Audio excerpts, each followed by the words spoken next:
I've seen a lot of things that you've done on the web, and I got particularly interested in the musical neurofeedback. Can you explain what that is?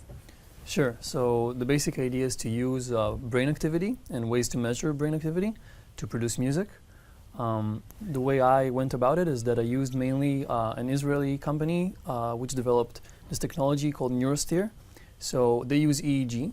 EEG are electrodes that measure electrical activity in the brain, and they send data from that activity, and I basically translate the data that the EEG sends into musical values. So what ends up happening is that the brain activity becomes music. But this is not really an instrument you can control. It's more of a feedback loop where what you're experiencing becomes music. I did some performances with people meditating on stage. So when they meditate, their musical feedback changes according to their brain state. I think it's interesting to try and translate different parts, different activities of the body into music and see what you could do with that. So the heart, for example, it's also the kind of thing you can influence, but you can't really control.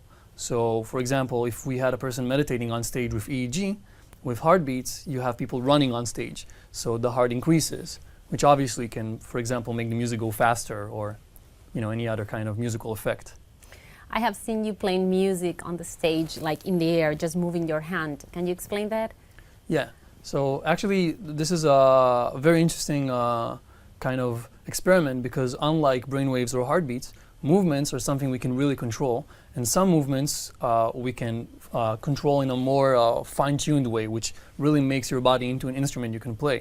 One of my more recent projects is called Airstrument, and it's basically a wearable musical instrument that you put on your arm, and you play with the instrument using your hand movements in space, and that's probably what you saw.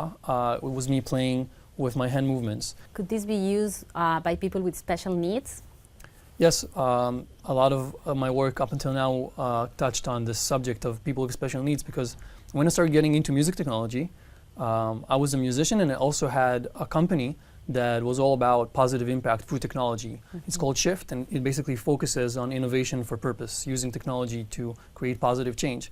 So I had music technology on the one hand, and I had positive impact on the other, and I was trying to find a way to merge them. Where can music technology really help people? And I think that one of the most natural, intuitive answers were helping people who have disabilities and have a harder time and greater challenges trying to play music and express themselves.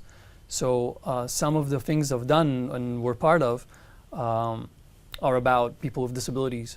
And Airstrument was almost a result of these experiments because we built all kinds of solutions that helped paralyzed, amputated, autistic and blind musicians play.